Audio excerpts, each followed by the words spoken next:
What's that familiar saying? When life gives you lemons, make lemonade, right? As I parked in front of the building containing our one-bedroom apartment, shared with my wife, Kelly, I pondered the state of our marriage. Was it transforming into a basket of spoiled lemons? Or was it just my imagination? Exiting the car, I retrieved the mail from our box. More bills, ads, and mostly addressed to occupant. I felt exhausted, a regular occurrence from working 16 hours a day, 4 days a week, not to mention the one day off from the nearby fast food place. The reason for my hectic schedule was simple. We had bills to pay, and we aimed to save for a future house. Additionally, I wanted to plan something special for Kelly on our approaching 5th anniversary. It's not like Kelly doesn't contribute. She manages the home and works at a travel agency, though the pay isn't exceptional. As for me, I dedicate 40 hours a week to a customer service job where I'm constantly on the phone addressing complaints or processing orders for our clients. It can become monotonous, but the pay is decent, and we enjoy a great benefits package. I earn $18 per hour, with monthly commission checks and a bonus every 6 months, based on the company's overall performance. Typically, my commission checks exceed my hourly wage. On top of that, I work part-time at the fast food place, handling orders and transactions. It may sound mundane, and at times it is, but it's a welcome break from my regular routine. I've been juggling both jobs for almost 2 years, and it's starting to wear on me. On the positive side, I've stabilized our finances and saved a substantial amount for a house down payment, bringing in over $7,000 a month before taxes.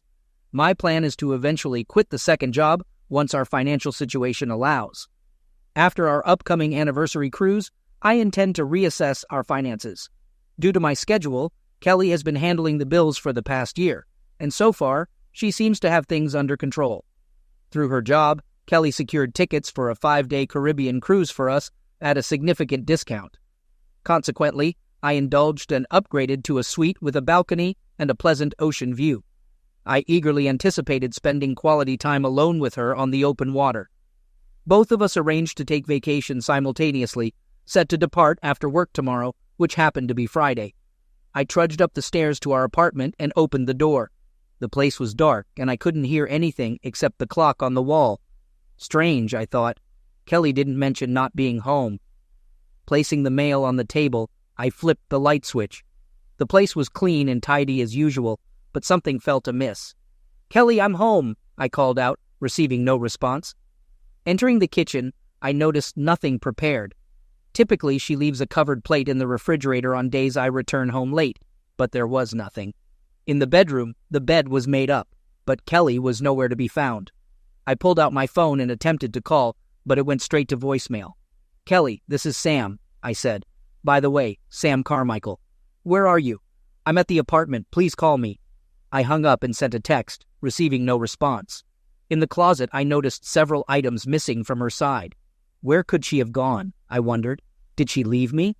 Opening her dresser drawers, I noticed some of her things were gone. In the bathroom, most of her toiletries were missing. Then, I saw it. An envelope on the bathroom counter, addressed to me in her handwriting. Shaky, I grabbed the envelope and opened it. Moving to the living room, I sat down and read her letter. The letter began without the usual, "Dear Sam," just Sam. This didn't bode well. As I continued reading, it conveyed that she was aware this might be difficult for me to comprehend, and anticipated my anger. She expressed a desire to explain that she had been involved in an affair for the past several months, and was currently with the other person on the cruise we had planned for our anniversary. She mentioned our discussions about having children, but confessed that she didn't want to have children with me. She acknowledged my qualities as a hard worker and provider, stating that I would make a wonderful father to whatever children she had. She revealed that she had stopped taking contraception at her lover's request for the last 3 weeks to ensure he would be the one to get her pregnant. She apologized for the coldness of her words and assured me that her lover, Jake, was a good man in more ways than one. According to her, everyone at work was aware of their relationship and supported their decision to go away together. The letter continued, stating that her colleagues believed I would be an excellent father to the children Jake and she planned to have. She admitted to having fallen in love with Jake, but clarified that it was not the same love she felt for me as a husband. She likened her current feelings to the love between close friends or siblings. Despite this shift in emotions, she expressed that she did not desire a divorce and believed it would be best for us to remain married. This way, our combined insurances could cover her pregnancies, and I could raise Jake's children. The letter outlined changes for the future, including spending nights at Jake's place and him spending nights at our place. It suggested I find alternative accommodations on those nights, possibly by considering a third job to keep busy while they were together. She mentioned that love-making relations between us would no longer occur, as Jake insisted on exclusivity, and I no longer excited her. Acknowledging the potential for anger and contemplation of divorce, the letter warned of the legal consequences, assuring me that pursuing divorce would result in securing retirement benefits, half of my paycheck, and child support. Despite recognizing the pain, the letter conveyed that a part of her was hurting too. She and Jake decided to take the cruise using the tickets I had purchased, blocking my number to prevent calls or texts. They planned to share pictures and videos to show what I was missing and ensure her safety. The letter concluded by stating that I had to go as the taxi was waiting, and she was meeting Jake at the airport. They opted to leave a day early for a less tiring start to their cruise. She promised to contact me upon their return, and I could pick her up again. The letter expressed regret, but stated that this was the way things had to be from now on. It was signed, "Your friend, Kelly." I sat in shock as the letter slipped from my hand. Friend? What was that about? With a friend like Kelly who needed enemies? I pondered. Yes, things had seemed off these past months, but I thought it was due to my schedule. That's why I invested in that cruise. The more I mulled over that letter, the angrier I became. I yanked the ring off my finger and hurled it across the room. To hell with her and her ridiculous notions. If she believed I would sit here and accept this, she was out of her mind. I glanced at the clock, 3 a.m. With only 5 hours until my day job, I knew I'd get just a few hours of sleep. Contemplating sleeping in the bed, thoughts of her with this Jake guy flooded my mind. Opting for the couch, I grabbed a pillow and an Afghan and lay down, too exhausted to stay awake. I drifted off, only to wake the next day wondering why I was on the couch. Reality hit when I remembered the previous night. Checking my phone, I hoped for a message deeming it a joke, but sadly, that wasn't the case. Dragging myself to the bathroom, I showered, dressed, and hastily grabbed a cup of coffee for the road. Attempting to set aside personal problems at work proved challenging, especially listening to others complain about perceived issues. Though I did my best, colleagues noticed my distracted state. After lunch, my supervisor, Wanda, called me into her office, a signal that there was an issue. She expressed genuine concern, motioning for me to close the door. Wanda inquired about my well-being, asking if everything was okay at home, and suggesting that I consider quitting the fast food job since I was already working 2 jobs. After a moment of consideration, I decided to open up about my situation. I confessed to Wanda that everything was not okay at home. Trusting her previous openness, I felt she deserved to know the details. She asked me to share, and in response, I retrieved the letter Kelly left and handed it over. Wanda read the letter, and when she finished, she returned it, shaking her head. She empathetically stated that we needed me to have my head completely in the game at work. She mentioned hearing from some colleagues who informed her about my short-tempered and snippy behavior that morning. After reading the letter, she expressed understanding of the challenges I was facing. Realizing I had vacation scheduled for the next week, she suggested I take the rest of the day off with comp time. Additionally, she offered to refer me to someone and wrote down the name and number of the attorney she used in her divorce. Handing me the information, she mentioned that she had been in a similar situation and encouraged me to give the attorney a call, informing her that Wanda recommended her. Grateful for the advice, I expressed my thanks, and she encouraged me to take the next week to sort things out and return with a clear mind. She added a light-hearted comment, saying, "And remember, there's lots of fish out there," to which I acknowledged, "I hear you, Wanda." I thanked her again, and then I shut down my desk, informing my cube mate that I would be back in a week or so. He waved as I left.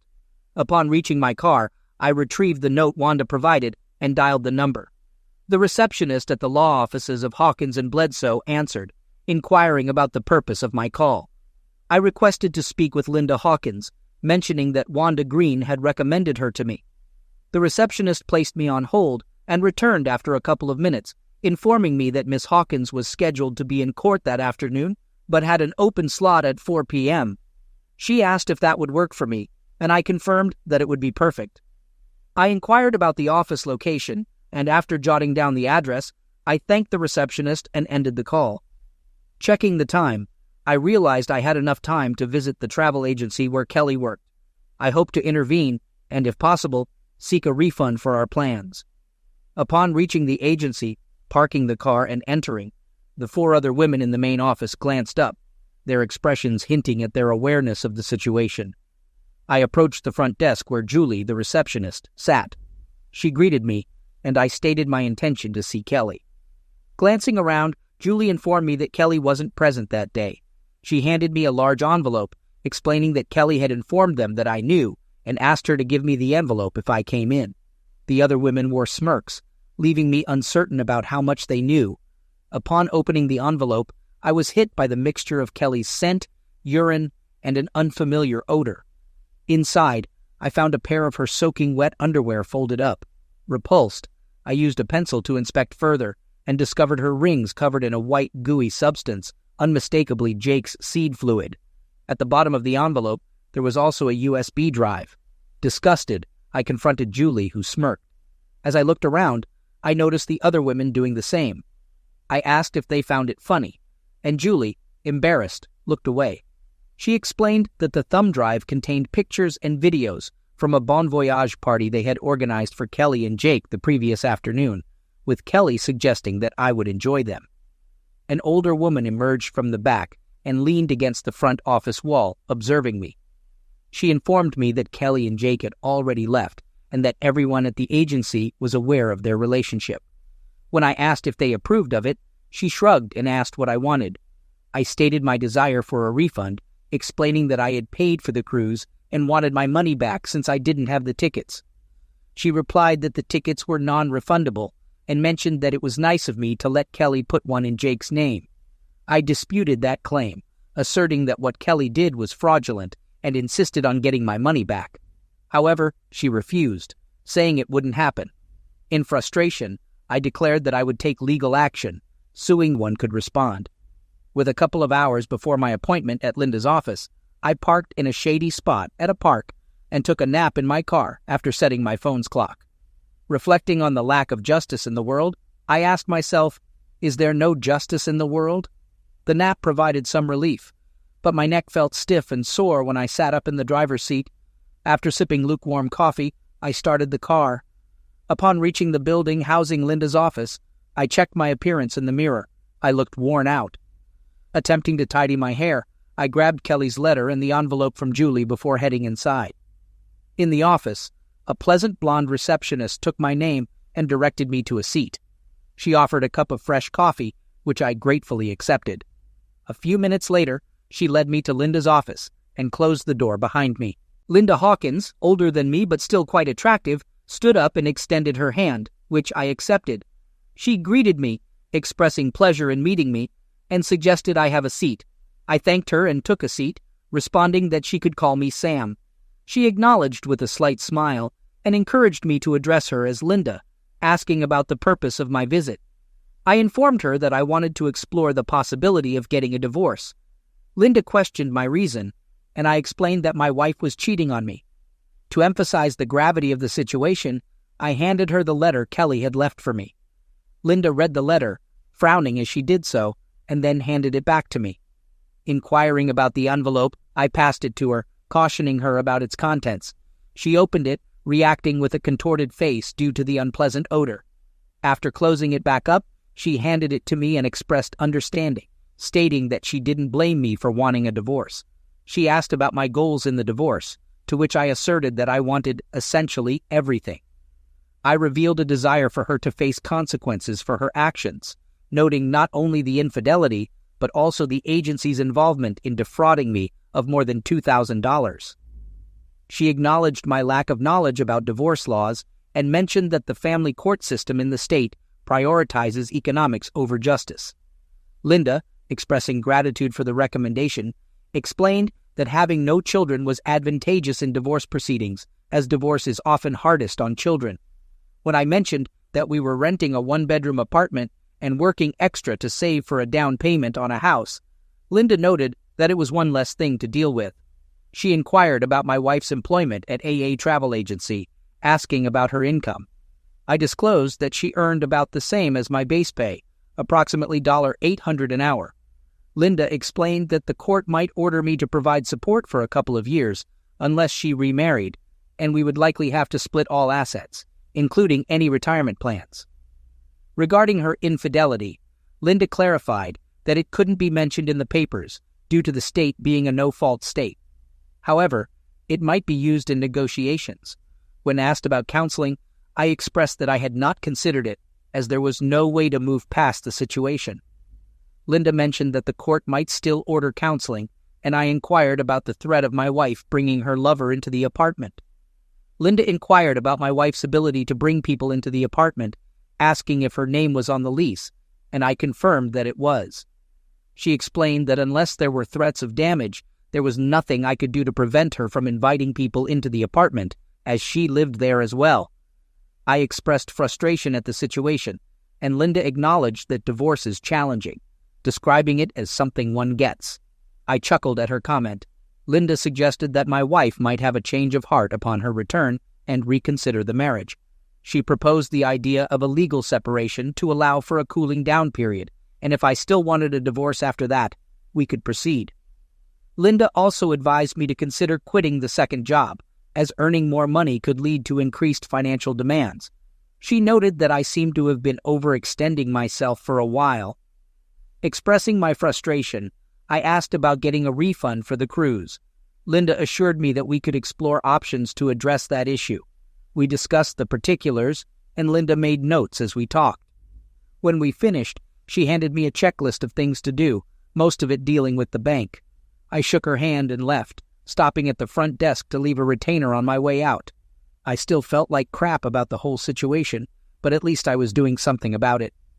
I considered quitting the second job.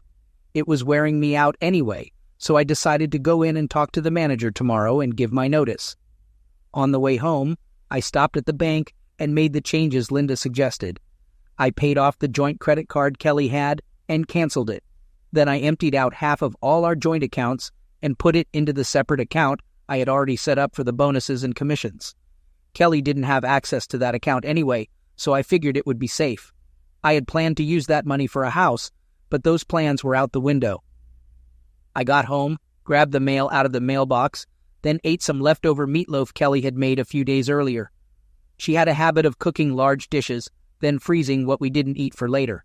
It took a while to thaw, but that was okay by me. I sat down with my dinner and looked through the mail, mostly junk, crap, and advertised fluids addressed to occupant or resident, except for one piece that looked like a handwritten invitation with detailed calligraphy addressed to me personally from something called Ramnusha Gallery. I never heard of it and nearly tossed it as well, but I felt compelled to open it. What I found was an invitation to a private art showing. I wasn't sure if this was something Kelly signed me up for or not. She had always tried to get me interested in the arts, but I frankly just didn't have much time with my work schedule. The invitation said I should be there at 9:30 a.m., sharp. As I looked at the invitation, I felt as though this was something I needed to do. Don't ask me to explain it. I put the invitation on the refrigerator door with a magnet and decided to go. If nothing else, it might take my mind off my problems for a bit. I wore a pair of latex gloves and opened the envelope provided by Julie earlier. Overcoming the unpleasant smell emanating from its contents, I retrieved the underwear, noticing the ring resting in the wettest section. Placing them in a plastic sandwich bag, I sealed it tightly. I wiped down the USB drive with drinks, uncertain if it would make a difference, but opting for caution given the enclosed items. Setting up my laptop, I inserted the drive, anticipating I might not appreciate its contents, and my intuition proved correct. The folder contained pictures featuring Kelly alongside a man, presumably Jake, enjoying drinks and socializing with office friends. Jake's hands were prominently on her in the photos, and the other girls wore smiles. More images depicted Jake's closeness, while other girls, even their supervisor, watched. The penultimate picture showed Kelly over a toilet bowl, undressed, with two girls holding her underwear, one of them being Julie. In the underwear midst were her rings, the ones I had placed on her finger almost 5 years ago. Examining the photos, I could discern a stream of urine soaking the undergarment and the gold rings. The final picture portrayed Kelly still undressed over the toilet, underwear and rings underneath her, smiling into the camera as she waved. The others joined in, smiling and waving with her. I had never felt so humiliated in my life. Soon after, a surge of something else overwhelmed me: hatred. At that moment, I despised her with every fiber of my being. Exiting that folder, I explored another containing several video files. Reluctantly previewing them, I was more focused on hearing what she and the others had to say rather than witnessing her with this individual. I reached the last video, curious about the reason behind her actions of urinating on her rings. Starting the video, I observed her adjusting herself over the bowl as others brought in the underwear. Kelly removed her rings as Julie and another girl extended her underwear beneath. They handed her rings to the older woman, who carefully placed them on the garment to prevent them from falling into the toilet. Jake inquired if she was ready, and Kelly, expressing a need to use the bathroom, looked directly into the camera, stating her intentions and expressing her feelings towards our marriage. She instructed one of the girls to bring in the envelope, emphasizing the inclusion of photos and videos. Kelly directed Julie to ensure that I receive the envelope if I come by the next day. Julie agreed to do so, and Kelly bid me farewell, waving along with the others. After the waves, Jake turned to the camera, assuring that he would take care of Kelly in my absence, and making a derogatory comment about me paying for everything. The video concluded, leaving me with a nauseating feeling. Wasn't typically a violent man, but at that moment, I wanted to eliminate the lot of them with my bare hands and feed the pieces to the dogs. I put my head in my hands for a bit. I was too shaken and angry to cry. All I wanted to do was lash out and hurt someone. Something, anything would do. I couldn't for the life of me understand why she would do this to me. I had never cheated on her, never hurt her in any way. All I ever did was work so that we could have a good life together. All she had to do was tell me I was working too many hours and I would have cut back, but she didn't. I had a thought and pulled up the agency's website. I found it was part of a much larger organization based out of New York and had offices across the country. So I looked and found an email address for the CEO and the chairman of the board. I wrote an email threatening a lawsuit and attached copies of the video, then sent it off. I looked around and saw the pictures of Kelly and me on the end tables and on the wall. I lost it and tore them all down, ripping her image out of every one of them. I was looking for something else to destroy when I heard the doorbell ring. Who is that? I wondered. I looked through the peephole and saw Julie with another woman from Kelly's office. I couldn't remember her name at the moment I opened the door. I growled at them and they jumped back, shocked at my anger. Julie begged to talk, and I questioned their motives, expressing my reluctance to hear anything they had to say. Julie asked if they could come inside, and I pulled out my phone to start a voice recording. Opening the door, I let them in and sat down on the couch, demanding to know the reason for their visit. When asked if they could have something to drink, I declined, urging them to say what they came to say and leave. Julie exchanged nervous glances with the others before conveying that she had talked to Kelly earlier, who was very upset. I responded indifferently and sarcastically, suggested that they could make it up to me by drastic actions. They stared at me in shock, and Julie protested that I couldn't mean such things, reminding me that Kelly was my wife. In response, I handed her the letter Kelly left for me. Julie read it, and after returning it to me, she apologized. I accused them of being complicit in Kelly's actions and criticized their behavior in the video. Julie apologized again, stating that Kelly misled them into thinking I was okay with it. Expressing my dissatisfaction, I told them it was time to leave. After a while, they turned for the door, but Julie turned back before leaving, suggesting that she could help me get over this. I dismissed the idea, emphasizing that I couldn't trust her, and urged them to leave and never return. They left, and I locked the door behind them. Later, I decided to drown my sorrows. I drove to the convenience store on the corner, purchased a 6-pack of beer, and a couple of packs of cigarettes. I had quit drinking and smoking when we got married, but I decided to hell with it. Upon my return, I sat on the balcony, drank my beer, and ended up smoking several cigarettes before deciding to turn in for the night. The next day, I got up, showered, washed the beer and cigarette taste out of my mouth, dressed, and headed out. Looking online, I got directions to the gallery and realized I had just about enough time to get there by 9:30, so I headed out. After making a cup of coffee for the road, I pulled up to the Victorian house at the address on the invitation and was a bit surprised to see no other cars. Surely others would have been invited to this showing, I thought. Exiting the car, I approached the door. Before I could knock, it swung open, revealing a petite blonde woman in her early 20s. She greeted me as Mr. Carmichael, mentioning that I was right on time. Introducing herself as Dr. Adrestia Ramnusha, she extended her hand, and I shook it. She confirmed that I was the only one attending the meeting and guided me into a room with a covered portrait on an easel. Instructing me to take a seat, she uncovered the portrait, cautioning that it might be shocking. As she lifted the cover, I saw a painting of Kelly lying in a strange bed with Jake beside her. Dr. Ramnusha apologized and covered the portrait again. I questioned how she obtained the painting and whether Kelly was behind this, expressing my lack of a museed fluid.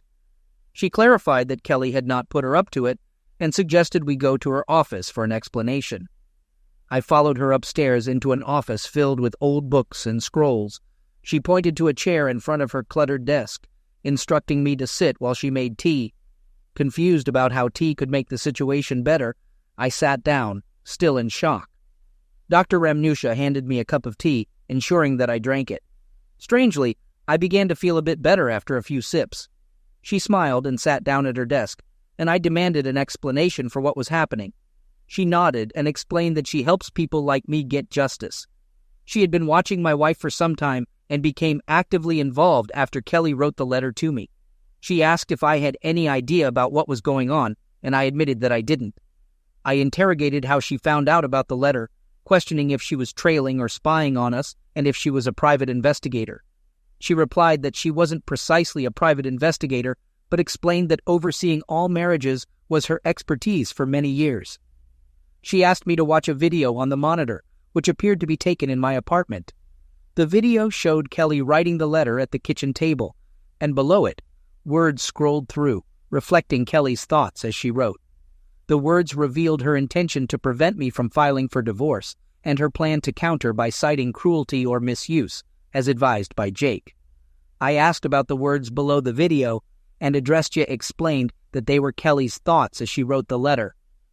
I questioned how it was possible, and she simply stated that it was proprietary. I asserted that Kelly's claim of misuse was a lie, as I had never done anything like that. Adrestia acknowledged that she knew, but unfortunately in this state, the court would be more inclined to believe Kelly than me, and she was aware of that fact. I remarked that my lawyer didn't mention the details Adrestia shared. She acknowledged that lawyers in the system were the real winners in divorces, and emphasized that seeking justice or fair treatment was futile. Adrestia revealed that Kelly had informed Jake about her plan during a video on the monitor, showing them snuggling together in plane seats. Jake asked if she left the letter for me, and she admitted to it. He predicted my reaction and questioned what she would do when I filed for divorce. She responded that her lawyer would claim I smack and misused her, even though she didn't mention it in the letter. The video ended, leaving me stunned. Expressing disbelief, I questioned how she could fabricate such a story without consequences. Adrestia explained that people pull off such things all the time.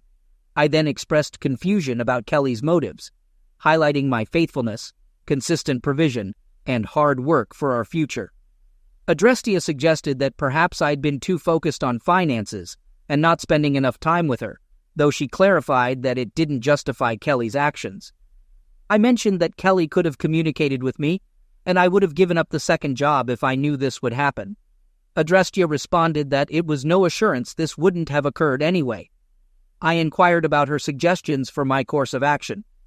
She proposed assisting me in seeking some form of justice and asked if I would be open to that.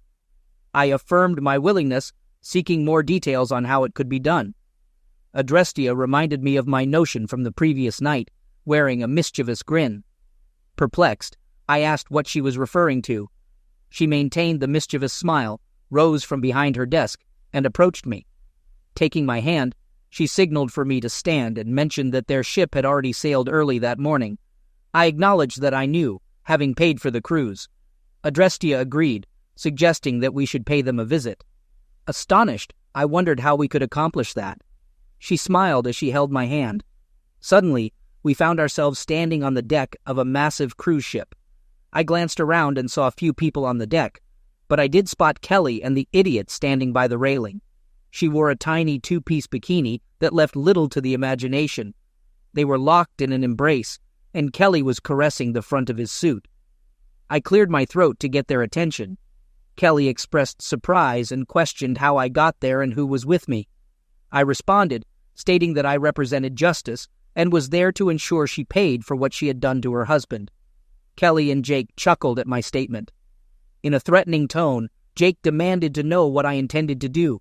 As they started walking toward us, they slipped on something, lost their balance, and tumbled over the railing. I rushed to the railing, and Adrestia joined me. We peered over the railing, and Adrestia restrained me. Initially, I didn't comprehend why. Just as they descended about 15 feet, the largest shark I could ever imagine emerged from the water, its mouth wide open, revealing rows of large, jagged teeth. The mouth of this creature had to be easily 30 feet wide. I couldn't recall ever feeling so terrified.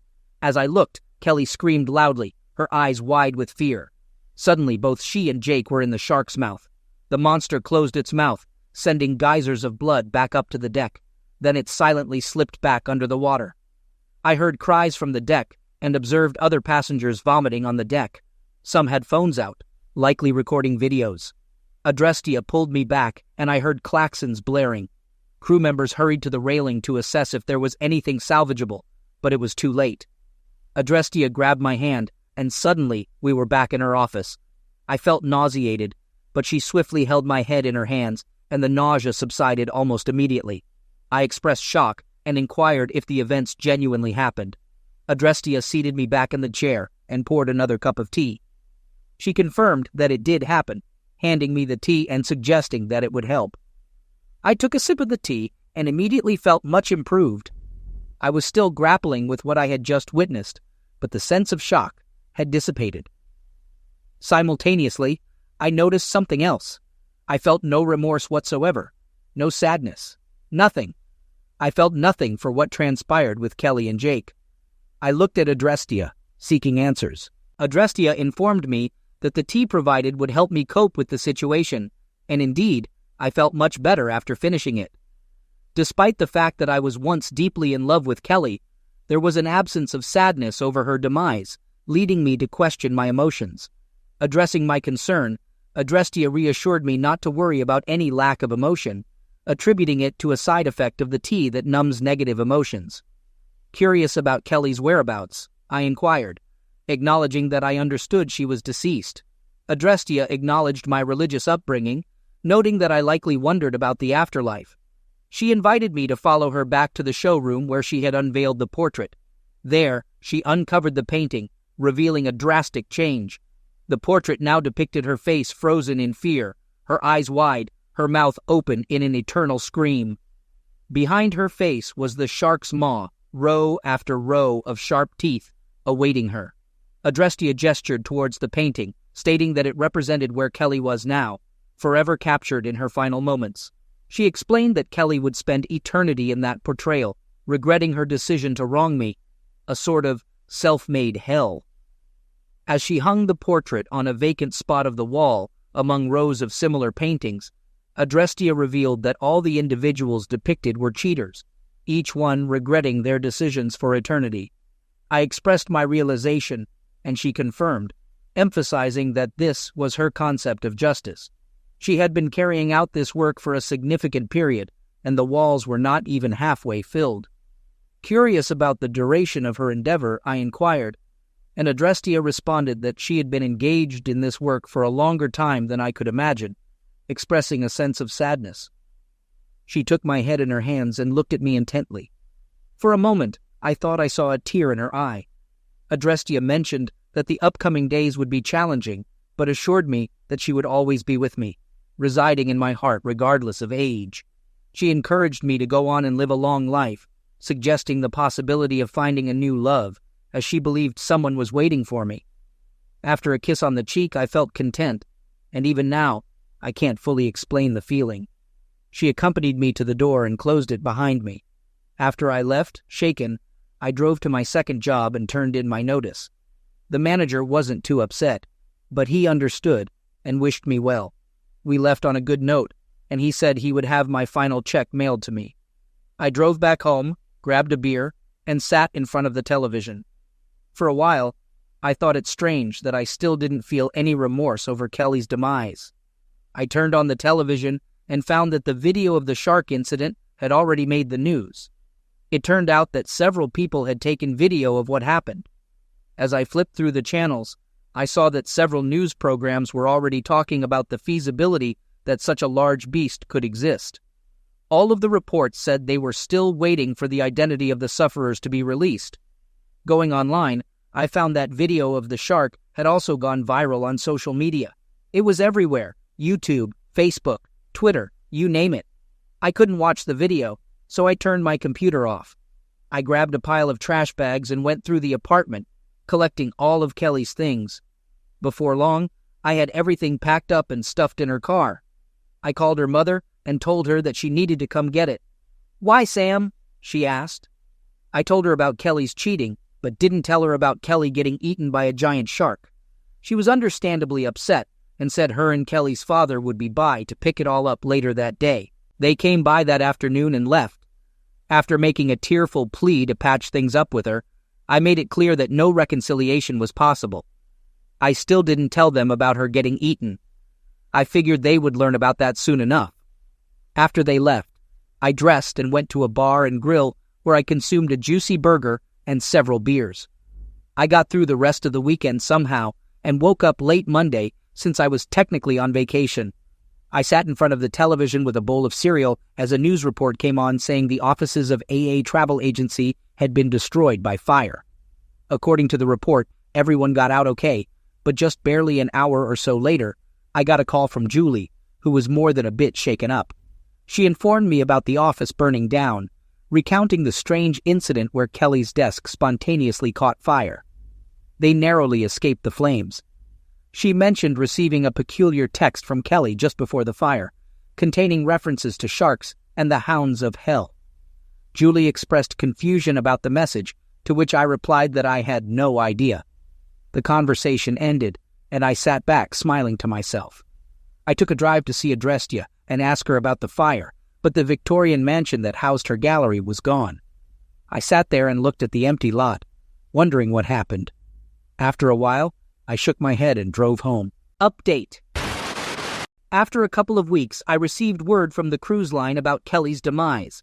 They conveyed the news of her passaway and included a check covering the cost of my tickets, along with the payout from the accidental passaway and dismemberment policy linked to the tickets.